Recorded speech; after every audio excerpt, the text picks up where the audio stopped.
Hello, and welcome to episode number 120 of the Lions Podcast. My name is Matt Brown, joined each and every week by Brett Colson and Brad Allen as we run down all the big news, all the big happenings, all the big bets that are going down in this crazy gambling industry. Guys, we're at the Lines US on Twitter, PlayPicks US on Twitter. If you want to follow me at Matt Brown M2, Brett is at Brett Colson, and Brad is at Brad Allen NFL. We are going to jump right into this slate. It is a full slate, so we don't want to waste any of your time here beating around the bush. So let's go ahead and get into everything here real quickly. If you did tail us on Thursday night, we got a little bit lucky on the over. Got a little bit lucky there. I do feel like we got a little lucky, but that is perfectly fine. The tickets all cash the same. The money spends the same, whether we got lucky or not. Brad, big takeaways at all for you from the game on Thursday night? I mean, one of them is just how bad Bill O'Brien is. Like, you know, they're down 24/7. They're rushing the ball for trying to pick up 4 yards a pop and not, you know, punting it away on fourth down. And I was trying to work out what was going on this morning, and someone said to me, well, maybe he's just scared of his job. Like, maybe he's scared of giving up 51 and getting blown out again. But, you know, we discussed it Wednesday or whenever it was. They had cornerback injuries. You've got this team of speedsters on the outside. Just chuck the ball downfield. You've got that. Stop trying to pick up 4 yards a pop. And I guess it was play keep away from Mahomes, but you know, when you're down 24/7, that's got to go out the window, and you've got to start chucking it away. And he seemed to play safe to me. Yeah, no, absolutely. That was one of my big takeaways. Brett and I have never been a fan of old Bob here on the show at all, and it looks like that's going to continue again this season. Brett, any big takeaways from you from the game on Thursday night? That was it. Where were the explosive pass attempts downfield? You have all that speed, all those weapons. Why aren't you making use of them in the first half? The dump offs to David Johnson, Duke Johnson. I don't get it. So that was it. I admittedly only watched like the first 10 minutes of the game. I don't watch Thursday Night Football. I watched the condensed version on Friday, so I'll have to dive into it a little more today. But yeah, that was my immediate takeaway is what are the Texans doing on offense in the first half? Yeah, I think the biggest takeaway for me too is there's this narrative going around out there that, you know, all the defenses are definitely going to be ahead of the offenses. And, you know, there hadn't been enough time. Well, one of the things that we pointed out on the pod on Wednesday, and I think this will be something that we'll talk about a little bit further as we kind of move into the big slate here, is just the fact that the Chiefs returned 20 of 22 starters. This was the same offense. This was the same coach. This was the same scheme. This was the same everything.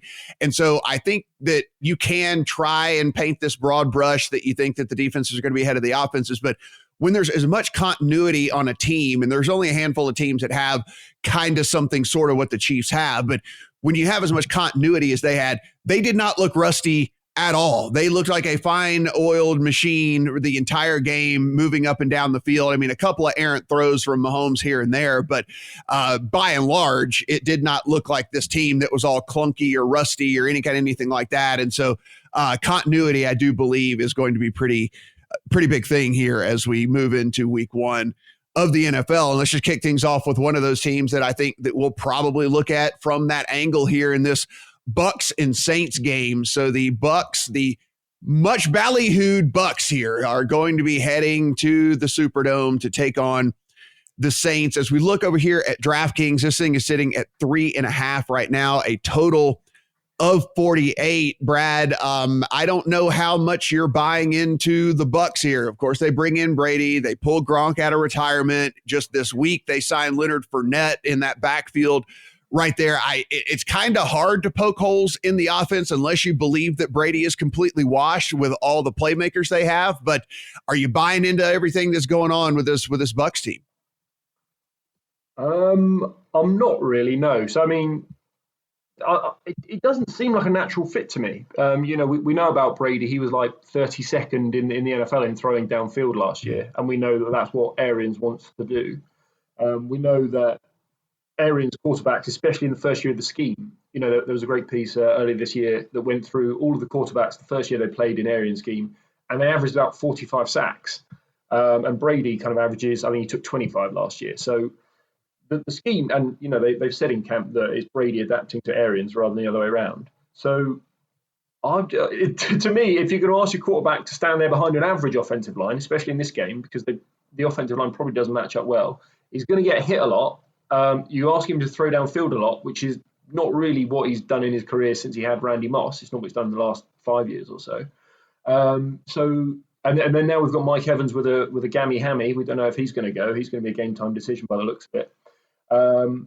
So to me, I have a fair few questions about how effective the Bucs will be. And again, there's no continuity, as you say. You know, it's going to have Gronk in there. We don't know what Gronk looks like. He was partying in Miami for a year, lost all this weight, gained it all back. But you don't know what that does to a body as well. So to me, there's a lot of questions about the Bucs offense. 3.5 at FanDuel, 3.5 at BetMGM as well. Brett, there is a little bit of discrepancy in the total where we are looking at a 48 flat over at DraftKings. Then you get to 47.5 at FanDuel. You get to 48.5 over at BetMGM. So again, we always say, take advantage of having multiple accounts here, especially if you're betting these numbers, because, I mean, we saw this play out even in the Thursday night game. If you got the worst of the number, you've lost on the total. If you got the best of the number, you won. So these little half points, these full points that you can get at the various books definitely plays out. So take advantage of that as you go at it. Brad, one of the teams that does have continuity is this Saints team. They're coming back pretty much intact here. You do add an Emmanuel Sanders into the mix there, which you would think could only help because there hasn't been that really big time number 2 there. Obviously, Michael Thomas, one of the best, if not the best receivers in the game, but there's never really been a go-to second option over the last couple of seasons here for the Saints team. They continue to win despite of that. You add in Emmanuel Sanders, you think that's going to help here. Alvin Kamara seems to be okay with his situation as well. This was a game I know that you kind of highlighted when the lines first came out, when we were talking, a month and a half ago when all these lines dropped, because you were saying, how in the hell are the Saints only, this type of favorite over this Bucs team that, again, is basically glued together here? Yeah, I had this one circled for all the reasons you guys already laid out. All the steam, the hype around the Bucs, inflating their value in the market. But after diving into it, I don't love this matchup for New Orleans, a team that didn't have a lot of success rushing the passer last season. They were among the luckier teams in the NFL with injuries and turnover margin, 7-1 in one-score games. Is this Saints team as good as we think they are in 2020, or is there positive variance from 2019 baked in here? I'm kind of off the Saints now. The 3.5 is, I would feel better about 3, but I don't think it's ever going to get there, right? I would not think it gets to 3, Brad. I can't imagine. I can't. Well, and if it does, I can't imagine it staying there for longer than a couple of minutes. Like you would have to be pretty much right on top of it if you were going to try to get that 3. What do you think, Brad? Well, I was quite interested to see the line didn't really move at all with this Mike Evans news. Mm-hmm. I thought it might tick up towards 4, and it just didn't really move. So I wonder if he's announced in, whether it might tick down to 3. You would think the Bucs would be the more popular side as well. You do sometimes see some funky line moves on Sundays, kind of public money just pours in and chases, the like following a sharp move or something. So I personally would bet the Saints at 3. I think they're, solid everywhere you want to be solid. Top 2 offensive line, top 5 quarterback coverage. I don't really see where there's any weakness here, especially compared to so much continuity compared to the Bucs.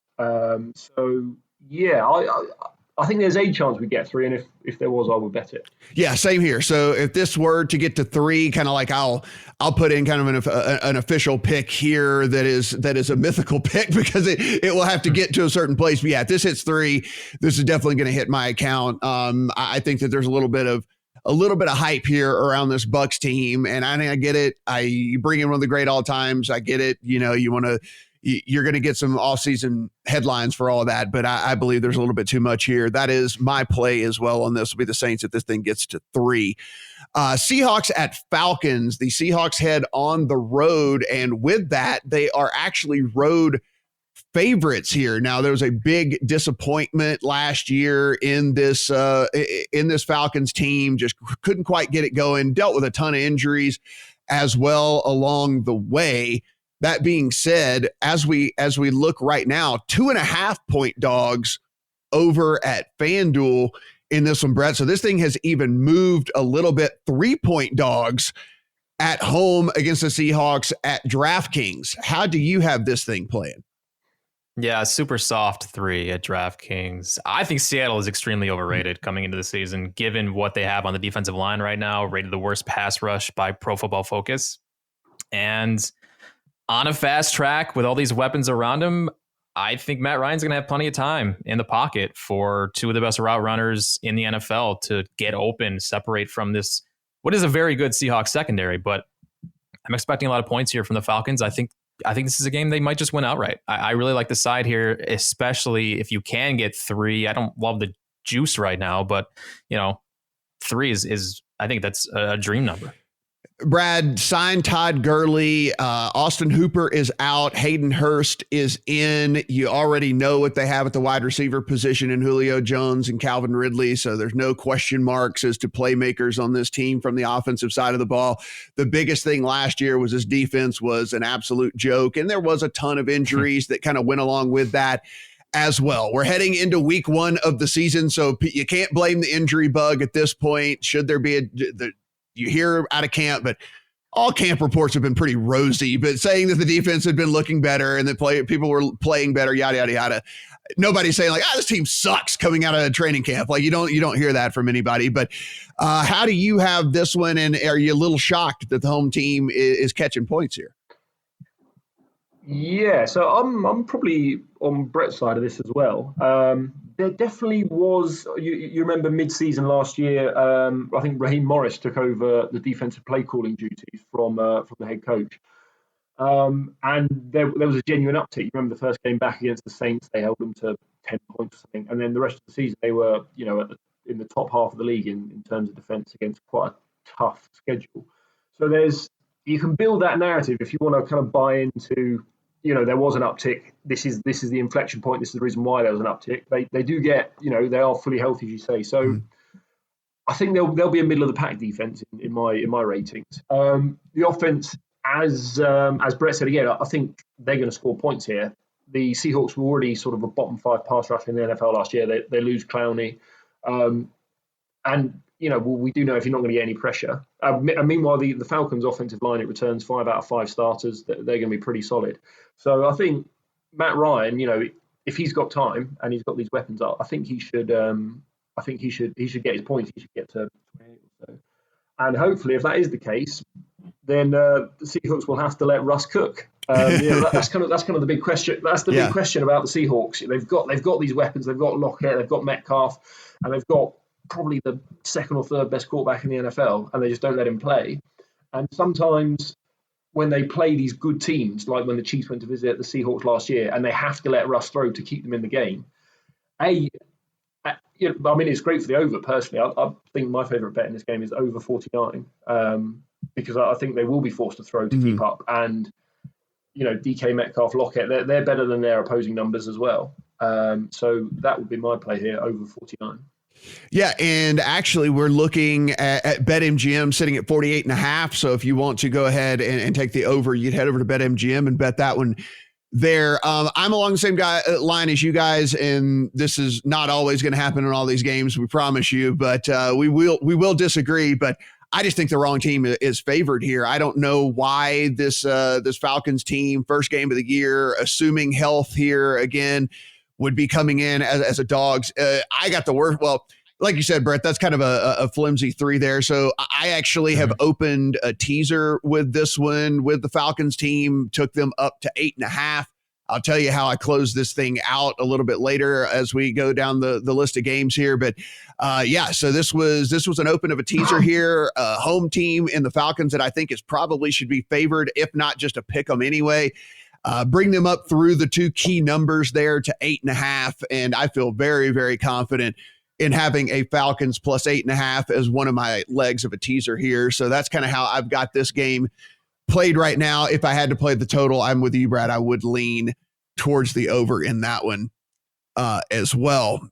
Brett, I'm going to start with you because we're about to talk about the Buffalo Bills, your Buffalo Bills, who are going to be hosting the Jets. Of course, the big news for your Bills team, they did trade for Stephon Diggs. So they have that alpha receiver in camp now in the locker room. Sounds like he's behaving. Sounds like he's happy right now. Shouldn't be any problems with chemistry, at least this early in the season. After Josh Allen misses him 9 times down the field, we'll see how he's feeling about all that whenever he gets open and would have walked in for a touchdown. But Jets are coming to take on your Bills. This Jets team projected to have one of the absolute worst defenses in all of the NFL. Yeah, if you can get this, it's 6.5 right now, and you like the Bills, I highly advise getting it into your account right now because it's going to go to 7 by Sunday for sure. And I do like the Bills quite a bit here, a team that had very little turnover. We talk about continuity. It's going to be a theme here on this podcast is continuity. Very little turnover on the coaching staff, the roster. They traded a draft pick to bring in Stephon Diggs to help them now.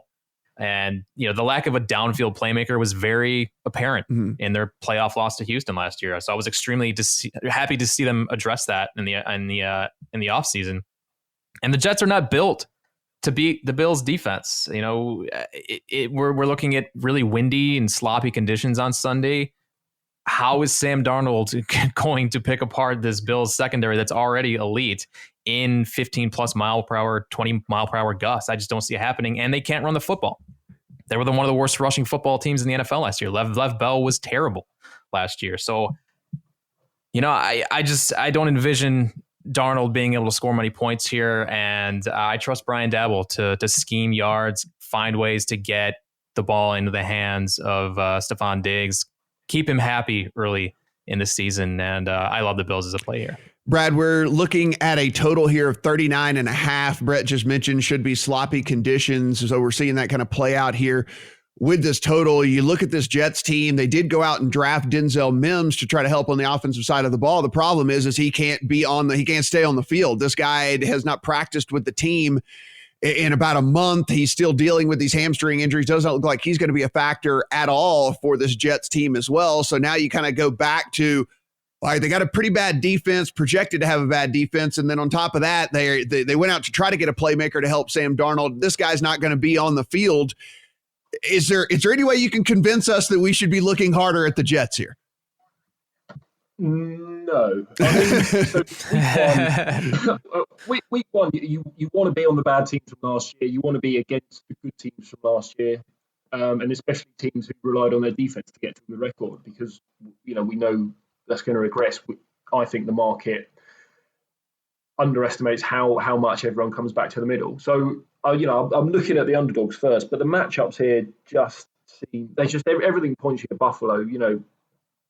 I don't see how anyone's going to get open. I think Jamison Crowder is going to be your lead weapon here. Obviously, last year, even with Robbie Anderson on the field, I think field stretches are quite important in the NFL. They kind of force the defense to either keep 2 safety deep, and that just opens up so much space.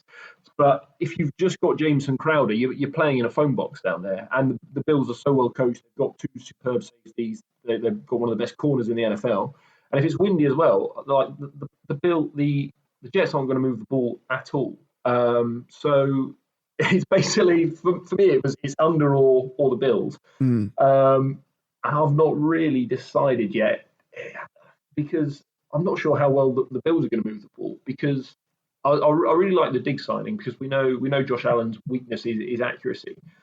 And there's a couple of NFL coaches have said that Diggs is one of the best trackers of people they've ever seen. So you could miss him by 5 yards, but if you just chuck it up high and far enough, he will go and track it down. He's that good.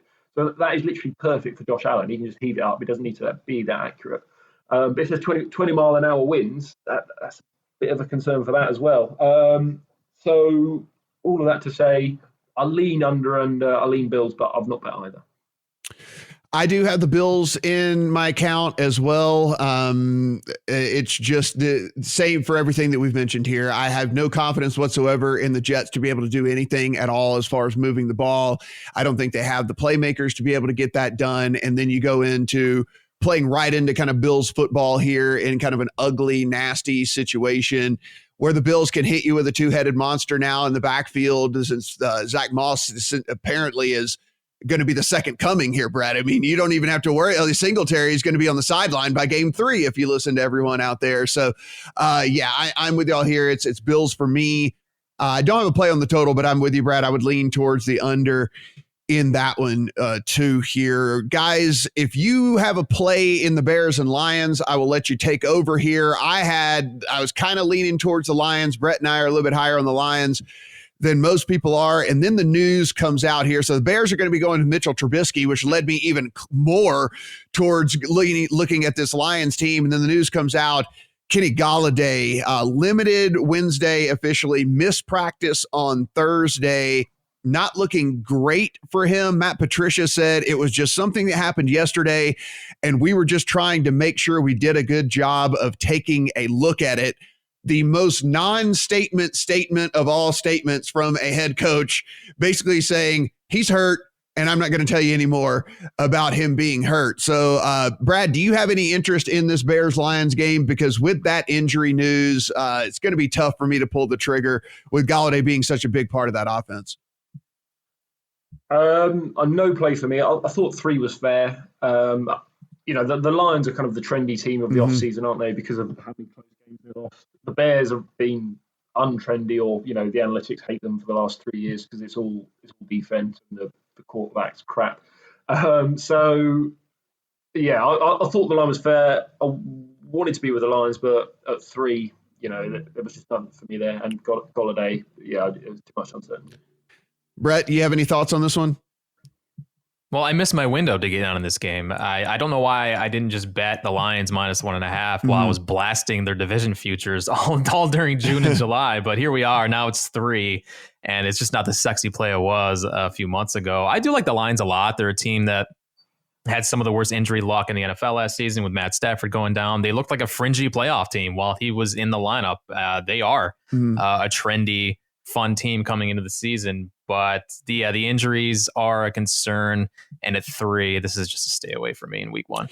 Total on that game, if you care, 42.5 is kind of the prevailing total. There were 43s out there as well if you're looking to play that one, but we're not going to waste your time because nobody is on that game here. So what's that?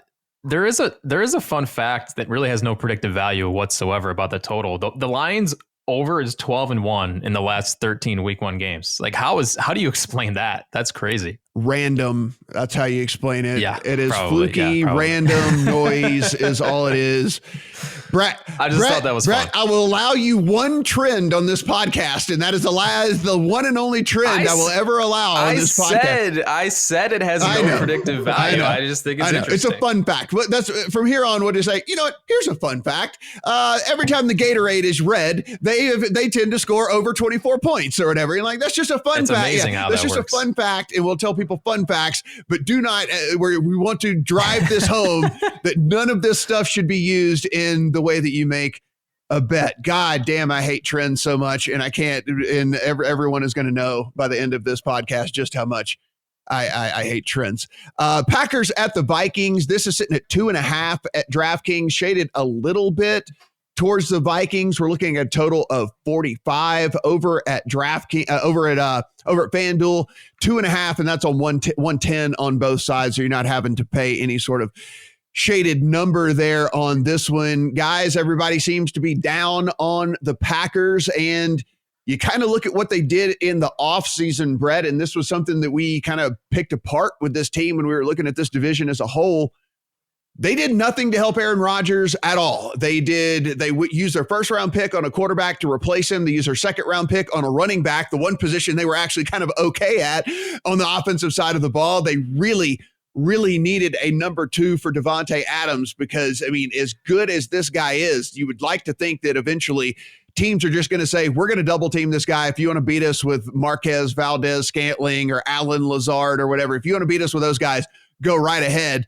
The big news, of course, on the Viking side of the ball, they did trade Stephon Diggs to your Bills that we talked about a little bit earlier. They drafted Justin Jefferson to come in and try and fill that void there. 2.5 is how we sit right now. Vikings favored at home. Yeah, you have to pay a little juice on the Vikings if you like the 2.5, but I think it's worth it. It should just be 3. I'm going to be fading the Packers at all costs here early in the season, coming off the luckiest season we've seen in some time. 8-1 in one-score games. They were third in turnover margin. Minnesota rated out better in every metric I've seen. I mean, they were better at Pro Football Focus. They were better at Football Outsiders DVOA. The Packers did nothing, like you said, to help Aaron Rodgers this year. They drafted a backup quarterback and a backup running back in the first 2 rounds. How does that make them better this year after they got slaughtered in the NFC Championship game last year? It's just baffling stuff from this organization. And I like the Vikings as a more prepared unit with a better coach coming into this one. They bring back every offensive player who played at least 200 snaps last year outside of Josh Klein and Stephon Diggs. They have a run-focused offense with Gary Kubiak now at the helm. And how did you beat the Packers last year? You ran the football. The 49ers showed that. It was actually pretty easy. I mean, they are just so leaky against the run. So I expect a big game here at Dalvin Cook and the Vikings to kind of maybe not run away with it, but I think this is going to be an easier win than the 2.5 shows. Well, Brad, we talked about how we would be trying to target teams with continuity.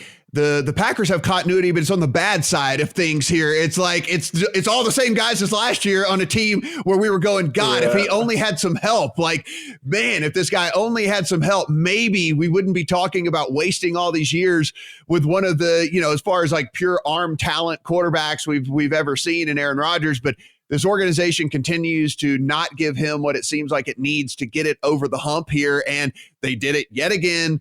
And we enter another season where there are a bunch of question marks, a bunch of holes here. And as Brett mentioned, they were on the right side of variance last year when it comes to everything. Do you feel like that starts coming back down to earth here? Well, we have some disagreement at last. All right, here we go. Back the Packers, I like it. Here we go. I'll back the Packers money line. I just think they have quite big edges on both sides of the line of scrimmage. I think there was a reason they won both games against the Vikings last year. So just starting with the Packers offensive line, it's 4th best in the NFL by Pro Football Focus grades last year. And basically, if they can nullify the Vikings pass rush, like the Vikings back end is nothing. It was awful last year. They brought in 3 new corners, rookies. They're going to just throw everyone out there and see what sticks. That's the opposite of continuity on the back end. And if your pass rush isn't getting home against this Packers O-line, we worry about the Packers weapons, but basically I'm worried if Devontae Adams is hurt, then what's next? Mm-hmm. Well, Adams is out there. They've got the running backs. And if they have time, I think Rodgers will find him. And then on the other side of the ball, you've got these 2 great Smith pass rushing brothers against the 23rd best offensive line in the NFL, the Vikings there.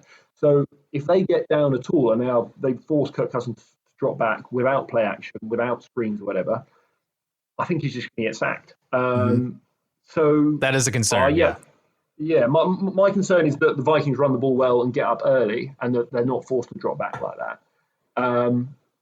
But also, we saw last year the Packers were very good early in games. The script that Matt LaFleur put together was effective. A lot of weeks. That's what they won so many first halves, and teams got back in it in the second. But I don't think the Vikings are built to come back here. So I have the Packers around a 9-win team. I have the Vikings around an 8-win team. I just made some value on the Packers 2.3 or plus 130 around there, something like that.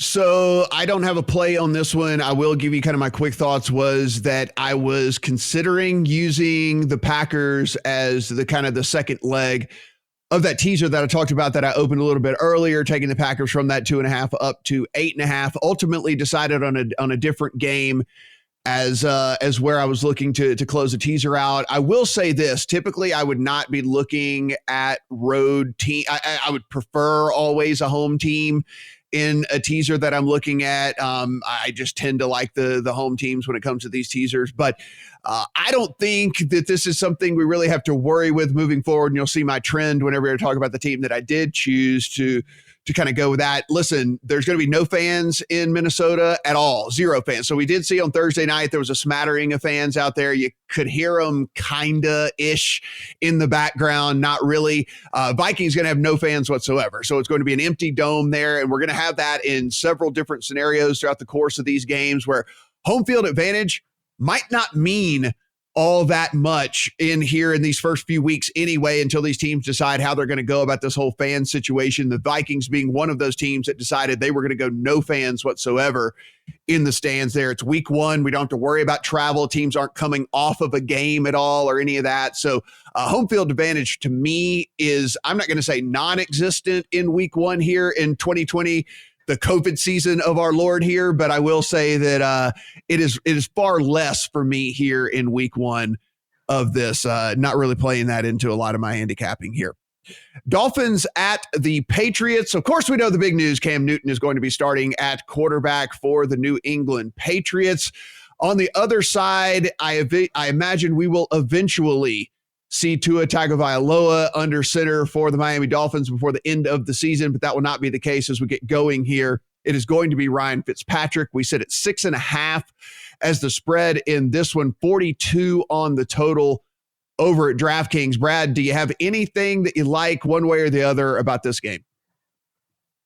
Yes, I have had a bet here. I like the over. So the core thing for me here is that I think Cam Newton is going to blow the doors off in New England. I think he's going to be superb. I think the reason he's taken downturns in the last couple of seasons, it was injuries, and it was injuries because he took such a beating because he was a running back essentially. But he's had a full 12 months off to rest, recover. And so I think also the Belichick, they've got him on a 1-year incentives contract. He's going to go, I don't care if you can walk next year. We're going to run the ball. So I think he's going to take full advantage of Cam as a runner. I'm sure they've spent all camp working out sort of various like running back, quarterback sneaks and option plays and stuff like that. And we know that a running quarterback is just a huge matchups edge. It's like a cheat code. It just gives you an extra player on the play. It gives you someone unblocked, essentially. And we saw week 1 last year when the Baltimore Ravens went into Miami with this running quarterback, this whole scheme no one had seen, and they just destroyed them. They were going for sort of 8 yards a carry, and then so they stacked the box. They went over the top for 50 yards. So I strongly believe the Patriots are going to score their points here. I mean, also they've got a top 10 offensive line. The Dolphins' defensive line, I think, is going to be blown off the ball. So to me, it was then, do I want the Patriots or the over? But the Patriots' defense is being decimated somewhat. The list of players that is no longer playing is both safeties, it's 3 linebackers, Carl Van Noy, Danny Shelton there, Patrick Chung, Jerron Harmon. That's a lot of talent that's just walked out the door. And yes, they were the best defense in the NFL last year. We would expect that to regress anyway. They've lost all this talent, and then last year they had a really easy schedule. They played backup quarterbacks everywhere. So I don't think it's unreasonable that this could be a below average NFL defense this year. And I believe enough in Fitzpatrick just chucking up YOLO balls that they can score their share of points to get us over a pretty low total. So we did not talk about these games beforehand, and we did not think that we were going to agree. We will not, as we get into the season, tend to agree as much as we are right now. The play in my account too is the over in this game, and mainly because of what I know happens whenever the Dolphins get down, and that Fitzpatrick will start throwing the ball all over the field. He has Devontae Parker. He has a healthy Preston Williams again in that lineup with him. And we know this team can score some points pretty fast. Why they don't just play like they're losing by 24 all game, I don't really know. They should just enter the game with the mindset they're down 24 points and see what happens. They should just abandon all reason and thinking when it comes to it. But I've seen this. We talk about continuity. Yeah, there's been some changeover in Miami a little bit there, but we kind of know what this team's about. We kind of know what to expect from this team, and we certainly know what Devontae Parker, what Fitzpatrick, and they can do with this offense whenever they get down. And so I do expect them to get down in the game, and I expect them to be able to score some points when they do get down. So I took the over 42 as well. What say you, Brett?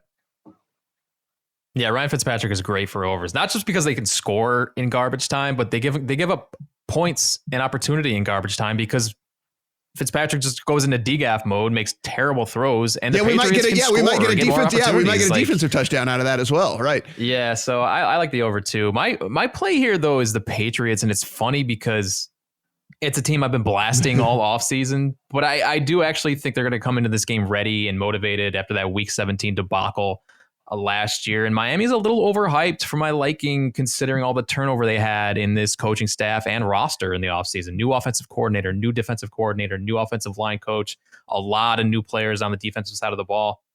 That's a lot to overcome during a short and very strange training camp. And you're facing football's greatest planner in Bill Belichick. I think the Patriots are going to come into this game well prepared, far more prepared than Miami. I think this should be 7 or 7.5. So if you can get 6.5, I would go grab it right now. Let's talk about the Eagles and the Washington football team here, a game that I will go ahead right off the bat and let you know I do not have a play, so I'll be deferring to you guys if you have anything in your account. Sitting at 5.5 right now in favor of the road Eagles, the total of 42.5 over at FanDuel, 42.5 over at DraftKings as well. The Eagles did activate Alshon Jeffrey off the PUP list, which I thought was interesting because that must mean that they think he's going to be able to play at some point here in the first few games of the season. General thinking he was going to be out until the 6 games of the year, but that does not look to be the case. I don't think he's going to play in week 1 here, but they did get some good news in practice this week. Jalen Reagor had been banged up.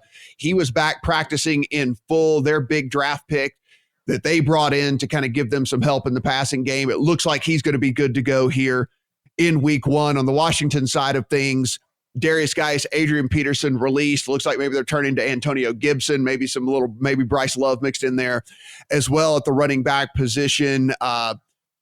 Going with Dwayne Haskins, of course. Alex Smith did make the team, so who knows? Maybe we'll see him down the line, however that might go.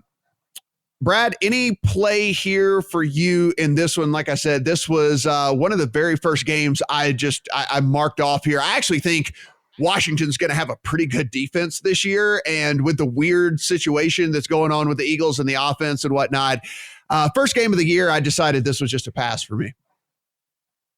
I'll probably agree with you. I wanted to be the Redskins plus the 6, just because I think Haskins showed a fair bit of upside.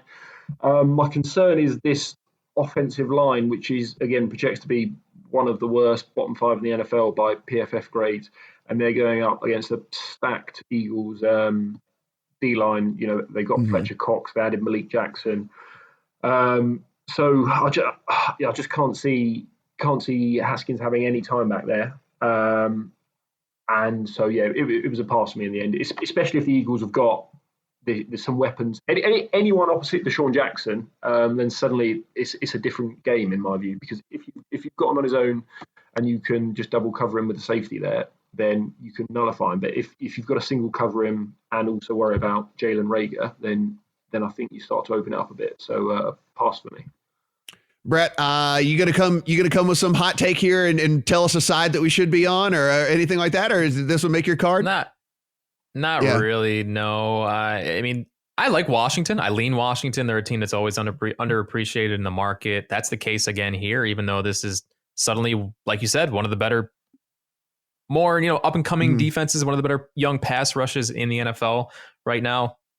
I think they will be able to create pressure and force Wentz into some uncomfortable situations, especially if Lane Johnson doesn't play at right tackle. And Eagles lacking healthy bodies. We know how this turns out. So I do think there's a little value with the Redskins. With Washington. Don't worry about it. That's going to take a whole season of us. With doing all that. We're recording this on Friday morning. We know that late money comes in. Typically late money from recreational bettors comes in. We know that the Eagles are in a betting market as well. So this thing could get to 6. If it were to get to 6, I would pull the trigger, I think, on Washington for a small play here. I think that the 6 would be pretty good for me. So keep an eye on that if you are out there and leaning towards Washington. We do have a lot of New Jersey money, a lot of Philadelphia money that could be coming in on the Eagles here a little bit later. Raiders at the Panthers, a very, very new look Panthers team with Teddy Bridgewater. Matt Rule is now the coach. They bring in Joe Brady to be the passing game offensive coordinator there for this team. They bring in Robbie Anderson, so they bring in a speedster as well to go along with Christian McCaffrey, who has been absolutely unbelievable the last couple of years there. DJ Moore, one of the brightest up-and-coming receivers as well. So lots to maybe in the future like about this Panthers team if they can get the other side of the ball taken care of. And we talked about how bad some of these defenses are projected to be. Well, this Panthers team is projected to have one of the bottom three defenses in all of the NFL, which is going to create problems for them all year long. The Raiders lost Tyrell Williams for the season, so now they are going to have a bunch of young receivers step up and be the man right from the get-go here. So this is pretty interesting scenario. Again, week one, so I'm not real worried about the whole travel thing, but you do have the Las Vegas Raiders traveling across the country to play the Carolina Panthers. Right now, Brett, 3-point favorites are the Raiders over the home Panthers. Yeah, I don't have a lot here. I need to see the Panthers play with Matt Rule at the helm.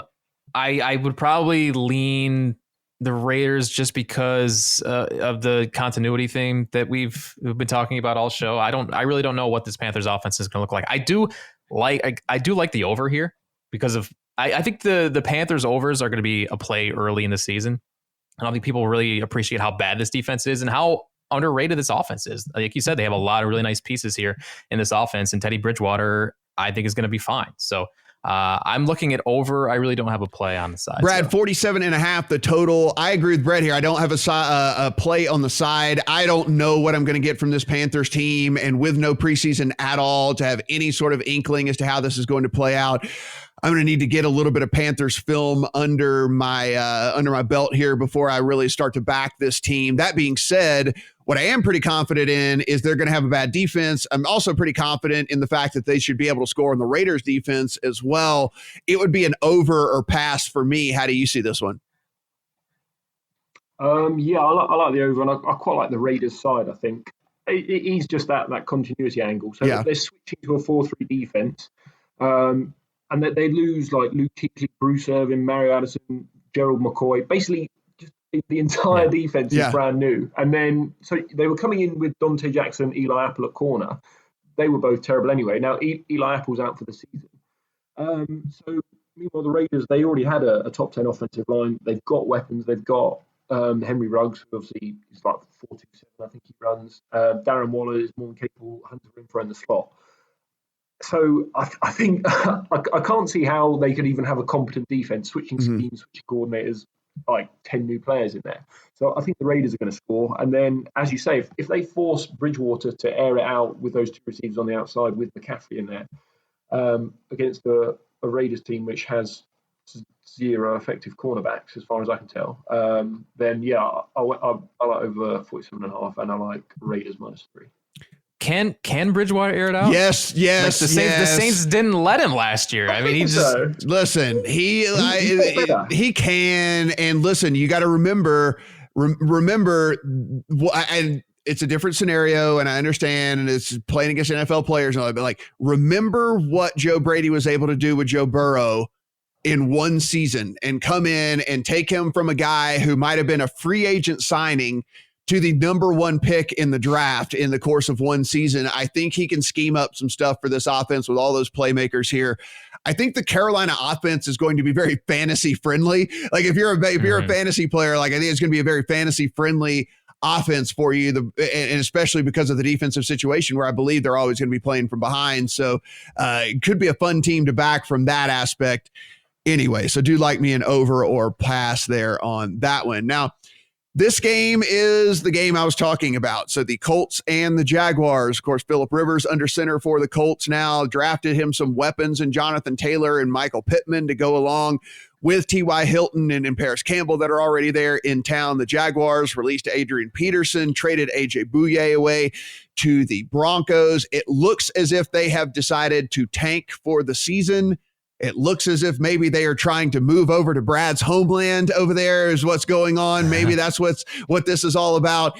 But it does not look like this Jaguars team has any plans on winning this year. I typically would not use a road favorite in a teaser really ever, but then a lot of the factors that I brought into play is I'm going to have to adapt as the season goes on because one, it's week one, the travel thing I'm not all that worried about. That plays into it. Two, fans in the stadium not going to be there as well. Home field advantage in Jacksonville was basically non-existent as it was anyway. It is certainly going to be non-existent now. And to be able to pull this thing down, we're sitting at 8 at DraftKings. We're sitting at 7.5 at both FanDuel and at BetMGM in this one. So to get the Colts through the 7, through the 3, down to 1.5 over at MGM or FanDuel.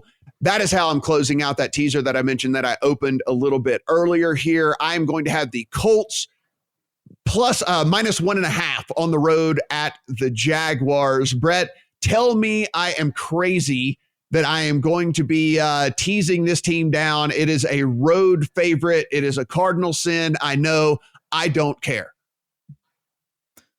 Yeah, I mean, we like the Colts coming into the year. We've made that very clear. This is a stay away for me until I see what the Colts practice report looks like on Friday. They've had key offensive linemen not practice or practice limited this week. That's obviously a concern because everything with that team starts up front on that offensive line.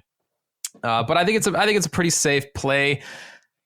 The Jaguars they're a weird team. I'm a culture guy. Like, I think culture definitely matters. We've seen it work with the Colts. We've seen it work with the Bills. And I think the Jaguars took a step in the right direction there by releasing Leonard Fournette, by getting rid of some of these guys who didn't want to be there. And now you've got a guy in Gardner Minshew who's the fun guy that players want to be around. I think they're going to be fine in that respect. They're going to want to play football.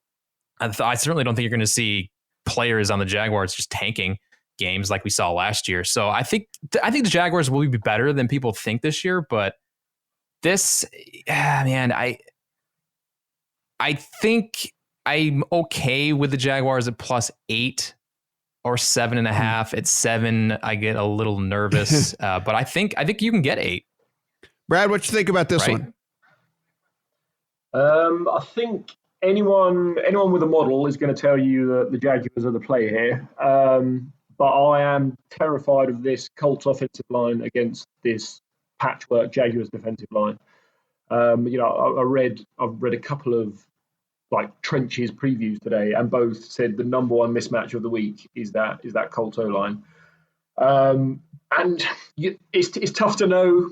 People go, oh yeah, the Jaguars are still an NFL team, so right. They shouldn't be getting 8 points, but we don't know that yet. I don't know for sure. I don't know really any of the players starting on the D-line. And there is a chance they just get blown out the water like the Ravens and the Dolphins last year, which is not dissimilar. I've heard a few people compare these games. So for me, it's a stay away because there is a real chance the Colts just destroy them and pick up 6 yards of carry and win 24-0. So 24-0. So stay away for me. Yeah, I was not willing to back them at 8 or now at 7.5, but to get that thing to where I could win this with a field goal, win this game by a field goal, I was pretty confident in closing out the teaser with that. So that's my play, my position on that one. Browns at the Ravens, and this is one of the more interesting ones to break down. Very interested to hear everybody's thoughts on this one. So we come into this, the Browns were the hype team. The Browns were the Bucs of last season. So they were the team getting all the hype. They were the team getting all of the pub. They disappointed greatly. So with that in comes a new scheme, new regime here. We have everyone's in the best shape they've ever been in their whole life, and everyone's as focused as they've ever been, and you've never seen a more focused Odell Beckham, yada, yada, yada. We hear all the hyperbole all the time. Everyone's in the best mood, the best shape. That's the best they've ever looked, yada, yada. 7.5 home favorites are the Ravens over the Browns. Brad, we are looking at a Browns team here that, Austin Hooper, they add him at tight end, so get another weapon for Baker Mayfield in there. They did lose one of their top draft picks in Grant Delpit, who was going to start for them on the defensive side of the ball. Lost him in training camp, out for the season there. This Browns defense, 30th DVOA against the run last year. And I don't know if you saw, Brad, or not, but this Ravens team, they like to run. They like to run. They're a running team. Yes. I wonder how relevant, like, because the Ravens aren't, it's not a running game, is it? It's not like, right. It's not duo to the right side. It's a whole completely different thing.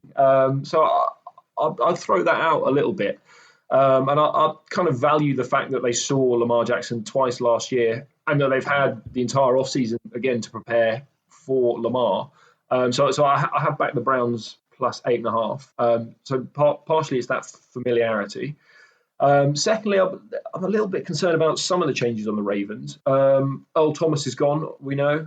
And he was the single best safety in coverage by Next Gen Stats completion expectation stat. He was 3 percentage points better than any other safety in the league. And a lot of the Ravens' defensive scheme was built on, we're going to cover you 1-on-1 on the back end and then send 5 or 6 and just speed you up that way. So if the coverage isn't as good on the back end, they don't really have the pass rushers to win 1-on-1. So it does, I think, bugger the scheme up a little bit. So I thought that was interesting. Then obviously they lost Marshall Yonder, probably an all-pro guard as well. So the running game might not be as efficient. And then broadly on the Browns, I like the Browns a lot this year. Obviously they brought in the new coach, and he's going to have to present an analytics game plan each week. That was kind of one of the stories that came out to show, there will be play action. And I just think there's going to be so much. There's just natural upside from not having Freddie Kitchens there. Right. You heard all these stories where they would game plan all week. He would try and call plays for Todd Monken's offense, where Todd Monken's running air raid offense with 4 wideouts. Then Kitchens comes in and starts trying to run 2 tight ends. And then if a play works, they would just run it again. And there were rumours of them like just making up plays on Saturdays. So I just think they've actually got a professional team. And if you think about the win total at the start of last year, I think it was 9 or so. And I think that's much more realistic for where we are now with, they've still got all that talent, but now they have actual competent coaching. So I'm high on them. The Ravens are going to take a little step back, I think. And 7.5, 8, I think is 2 points. So, Brett, we look here, and Brad just mentioned it. We're talking about a Ravens pass rush that was graded out at 27th in the league last year, according to Pro Football Focus. They did not do a ton to improve upon that stat. And one thing that we saw with Baker Mayfield is under pressure, he was wetting the bed. But whenever he had time to throw, Baker Mayfield had some really good games and had some games where you would look and you'd sit there and you'd scratch your head and you're like, okay, well, that's the guy we thought this guy might be able to be in the NFL. Now, new coaching staff in here, new game plan. I actually think this is a little bit of a buy low spot here on this Browns team. Ravens, for top of mind memory of the Ravens is them just beating the hell out of everybody last year. Top of mind memory about the Browns is them disappointing so badly last year. 8 points in the NFL, a ton of points. I actually will. I'll take the 8 here with the Browns. Yeah, I mean, it opened at 9.5, and then sharps were like, "Whoa, hey, wait a minute! Like that can't be right." And so the lines come down a few points. Not that it really matters because we're still in that dead zone between 7.5 and 9.5. But I'm conflicted because I am a big Browns believer this year. I just don't like the matchup here with that piss poor rush defense against the Ravens. Like you said, 30th against the run last season, and they didn't do a whole lot to address that. A new scheme on defense, new on-field play caller. Joe Schobert's gone. Yeah, and Delpit would have helped with that a lot. Like Delpit was the guy that they brought in specifically because he is was a hard-hitting safety type guy, like not necessarily known all that well for his coverage, but certainly as a run stopper. And that I think that's a pretty big loss on the defensive side of the ball for them. Yeah, and the other thing is I like Cleveland's pass rush. I think they're going to be able to apply a lot of pressure this year, but that's not really going to matter against the Ravens. That's just not how they run their offense. So yeah, I just don't like the matchups, which is weird because the Browns have had a lot of success playing in Baltimore over the years. But I think I think this is a fair line. I'm not going anywhere near it. Head to the Chargers and the Bengals, and I'll kick this over to you guys whenever we talk about teams with continuity. Neither one of these have any at all. And so this was another one right off the bat. I scratched off the list here. I don't know what to expect from either one of these teams. We expect that there should be decent offense out of Cincinnati. You do have AJ Green coming back, and of course, all the other weapons that they have on the offensive side of the ball, but it's still a rookie quarterback in Joe Burrow, whether you think that he's going to be successful or not. Then on the other side of the ball here for the Chargers, out Phillip Rivers, who'd been there forever, in Tyrod Taylor. Melvin Gordon's gone. It's going exclusively with Austin Eckler. Just question marks with the injury concerns, Mike Williams, all of that. Brad, if you have opinions here on this one, I'd love to hear them, but this was a tough one for me, so I ran away. Going back to the old faithful with this Bengals offensive line, 31st by Pro Football Focus, going up against Joey Bosa and Melvin Ingram with a rookie quarterback back there. At LSU, Joe Burrow obviously had probably the best supporting cast in the entire college world there. And I think he might find life quite different now he's got those two going after him and the second worst offensive line in the NFL. And Tyrod Taylor, he wasn't good most recently, but he's always been a bit of an analytics darling because he doesn't turn the ball over and he does have the legs. So I just think we might see a professional quarterback and a professional team dispatch a rookie here. So I actually had a small bet on the -3. Brad, Brett, 3-point road favorites are the Chargers here. If Phillip Rivers was under center, I think this would probably be bigger. I think that there's probably maybe a little bit of disrespect coming from Tyrod Taylor. And I know you will not stand for that because as a former Bill, Tyrod Taylor had some good years for you. He did. I am the biggest Tyrod Taylor stan. He's always. I still wear Tyrod Taylor jerseys to Bills games. Like I like Josh Allen, but Tyrod will always be my guy because he's always underappreciated. Even Bills fans here hated him, which is just ridiculous because he led us to a playoff, the first playoff appearance in 20 some years. So yeah, I think Tyrod's fine. I think especially for this game where you just kind of go in, don't do anything stupid, and get out of there. Let your pass rush win a football game for you. And then really I have no play in this game. The one thing I will be watching is how Jonah Williams is able to protect against this pass rush with Melvin Ingram and Joey Bosa. If Jonah Williams is fine this year, like with Jonah Williams goes Joe Burrow this year is how I'm looking at it. Like if Williams is bad, Burrow is really going to have a tough season, and we're going to see that right out of the gate with this pass rush. So I don't have a play. I'm just more looking at that matchup with Williams against Bosa. If you guys were watching Hard Knocks, you'll know Derwin James out for the season for the Chargers. Big bummer there for that defense.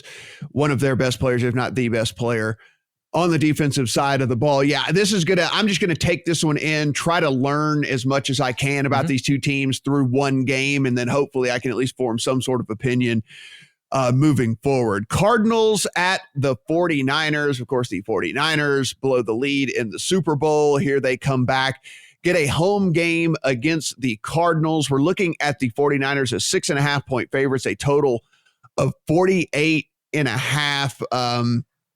Brett, are you believing in the Super Bowl hangover? Are you believing that they are, questioning their lives and how in the hell can they play this season because they blew a lead in the Super Bowl 8 months ago, and there is no way that this team could succeed? I am not buying into that. I think this team is going to be just fine. I'm concerned about the injuries in the passing game in week 1 because they're all dead. Yeah. I don't know who they're going to line up at wide receiver on Sunday, but they still have George Kittle. They still have this rushing attack, which is arguably the best in the NFL. So I don't understand the steam really with the Cardinals. They have been very popular here in week 1. We've seen it move through the key number to, I think it's 6.5. I don't know why. I don't really understand that. So, I mean, this is kind of a stay away from me because I don't really understand why the line is moving the way it is. I guess I need to look into it more. But apparently the Cardinals are a very sexy team in the market right now. Brad, to Brett's point here, he's talking about Deebo Samuel likely not being ready for this game, even though I'm reading an article right now that just posted 20 minutes ago. They talked to Kyle Shanahan, and he is, quote, hopeful that Deebo Samuel will be back out on the practice field today. We're recording this on Friday morning.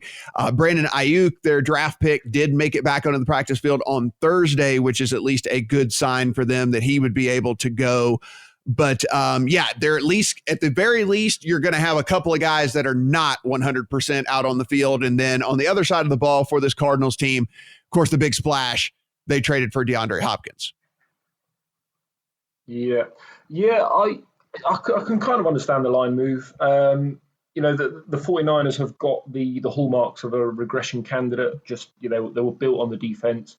The coverage probably outperformed based because on the help it got from the pass rush. You got Richard Sherman, who's 32, possibly stepping back a bit. Emmanuel Mosley on the other side. So, they're more. They project out as kind of a 10-win team. And if you're looking at the Cardinals, they're close to an 8-win team.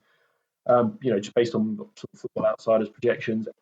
And I can see how Hopkins would be a huge upgrade because they had, Christian Kirk was kind of the lead option and Larry Fitzgerald, and neither of them got that much separation. So it just kind of knocks them all down. It takes a lot of load off all them if suddenly Hopkins is the lead target. And it might encourage Murray to cut it loose a bit more. Like you watch his tape, you watch his highlights, and he was very conservative a lot of the time. I don't know if that was just being small, like he would step out of bounds rather than swing it. He would, slide rather than try and take on a tackler. I don't know if he was told to, but I just wonder if he will be a little bit more aggressive now. Now he's in his second year. Now he's got better weapons. But yeah, again, I think 6.5 is fair. If it got back to 7, I do like the Cardinals for the reasons we just went over. Yeah, I think the number's fair. Maybe would look at it a little bit more if it did get to that key number, but right now it wasn't on my radar. So maybe I'll revisit if this number does change. On Sunday night, Dallas Cowboys, Jera's Dallas Cowboys are going to be playing the Los Angeles Rams in this one. If you were watching Hard Knocks along the way, you kind of got at least a little bit of an insight, a little bit of a look into the Los Angeles Rams as to what they're all about as we head in, kind of our only peek into what was going on here in the preseason with no preseason games going on out there.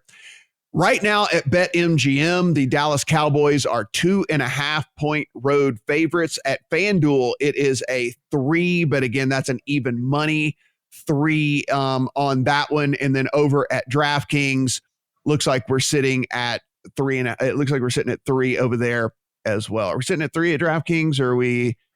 Let's see, 3. Yeah, soft 3 there as well. So we're sitting at 3 in this one. Brad, I don't want to. I hate to pass on 2 games in a row whenever we're trying to give analysis on games here. But that being said, I actually really like the Cowboys as an offense this year. I think the defense should be pretty solid, kind of a bend, don't break type situation. I think the Rams are kind of in that as well. I do favor the Cowboys over the Rams and at just a strictly in a vacuum head-to-head type situation, but then that's why they have the point spread. That's why we're sitting at 3. I think everything seems pretty fair to me in this one, which leads me kind of to a no play. I'll just sit back on Sunday night and try to be entertained. Yeah, I was tempted towards the Rams. One of it's a night game out on the West Coast, which historically is it does favour the West Coast team. I know the Cowboys are central, so it's not a full 3-hour advantage, but it's still a tiny little edge. The reason I kind of like the Rams is obviously the Cowboys have been the sexy team this year. I think in the offseason because of all the analytics favour them. They were so good snap by snap, like the 4th best offense in the NFL, but just didn't quite deliver.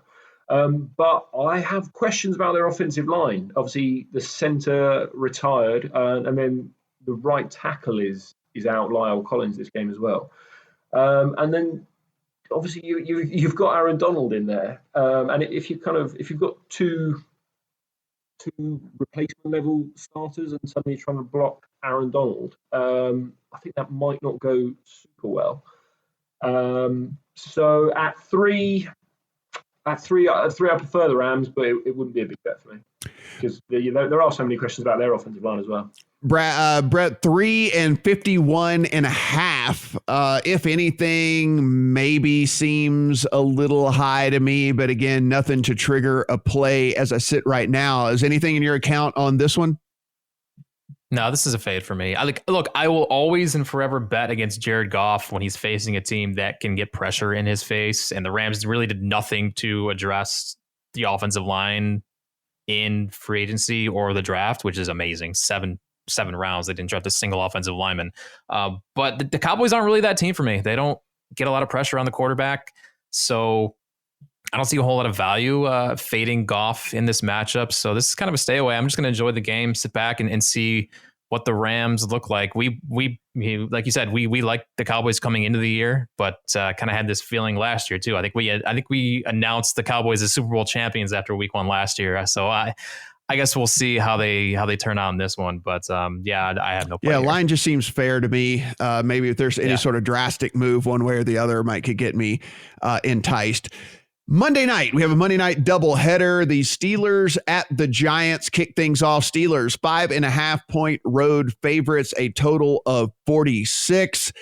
Of course, Brett, Big Ben is back under center for this Steelers team. So you at least think that kind of is about 1,000,000% upgrade from what they were trying to do last year at the quarterback position. I don't care if he is shot putting the ball, like maybe we've heard from some of the beat reporters that he looks weird in his throwing motion after the injury. But you take a look at this, and to me, I'm on Steelers or pass here. There's no way I'm going to be backing the Giants anytime soon. You hear kind of this clown show, gong show, whatever in the hell you want to call it, coming out of their camp. Even the beat writers are kind of clowning on what's going on with the Giants and everything. So for me, it's a Steelers or pass. I will admit, though, not in my account as we sit right now.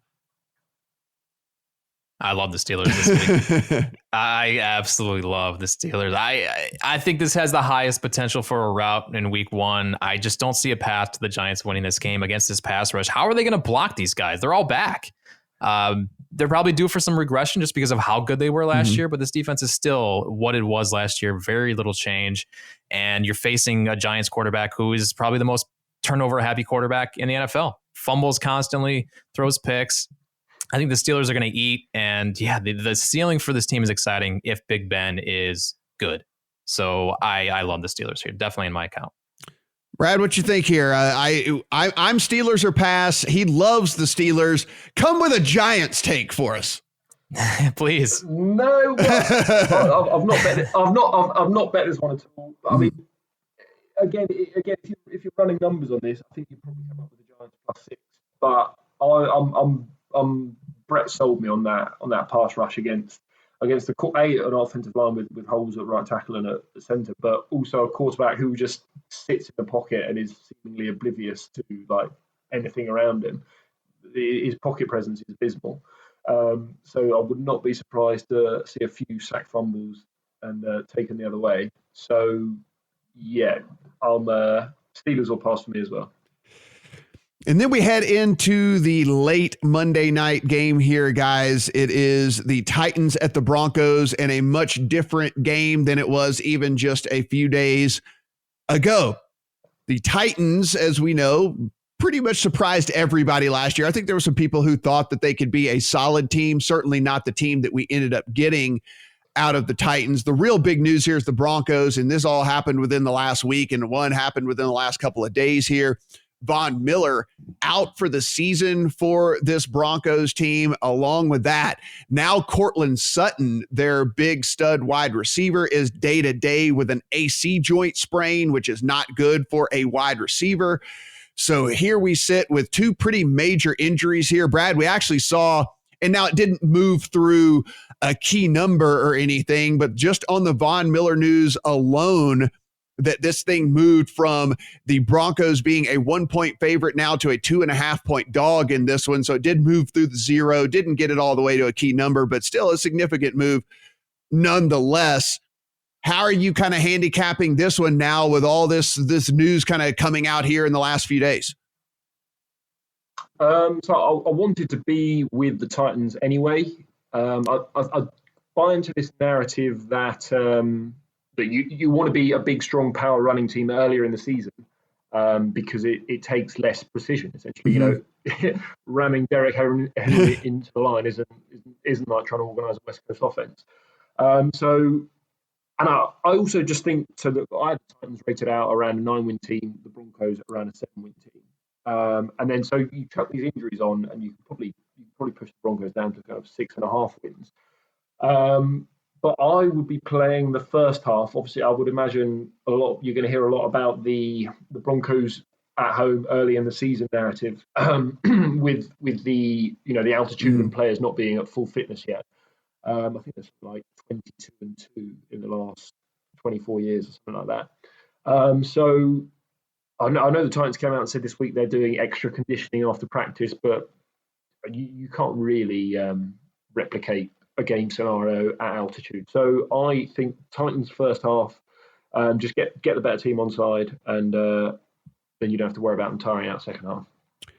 Brett, are you looking into this at all? How do you feel about this team now? I mean, I was kind of leaning towards the Titans anyway, as it was too, and now I'm getting the worst of it, even though again it didn't make it to a key number. So I don't know, that's a little off-putting for me that I was leaning one direction and then now I'm getting the worst of it. Yeah. I was very frustrated by the Von Miller news because the Broncos were a team I wanted to back early and often this season. I think they were a playoff caliber team. You can't say that about them anymore, although I do think they're going to be better than people think without Miller, just because they get Bradley Chubb back. They added Jarrell Casey on that defensive line as well. But until I see Drew Lock with some of these new pass catchers, especially if Cortland Sutton doesn't play, I can't put this in my account. I will say, though, this will be on my circuit card just because nobody is going to pick the Broncos. And I do think that 3.5 point line move, even though, like you said, it wasn't through a key number, I think that's extreme. I think that's unwarranted. So I like the Broncos in a handicapping contest play this week, but not in my betting account. Guys, previews up for all of these games over at thelines.com. Of course, you can find Brad's other great work that he does at our sister site over at legalsportsreport.com. So be sure and head over there if you're interested in the news side of things as well. But we are looking forward to hopefully a profitable week one here in the weirdest of week ones where we don't know a ton about most of these teams. So we're all going to be watching. We're all going to be studying. We're all going to be looking at numbers up and down here. And hopefully, as we come to you guys for week 2 podcast, we'll have a little bit better insight as to what these teams are all about. And hopefully we can make even more cash here. But appreciate you being with us. For Brad, for Brett, I'm Matt. Talk to you guys next week.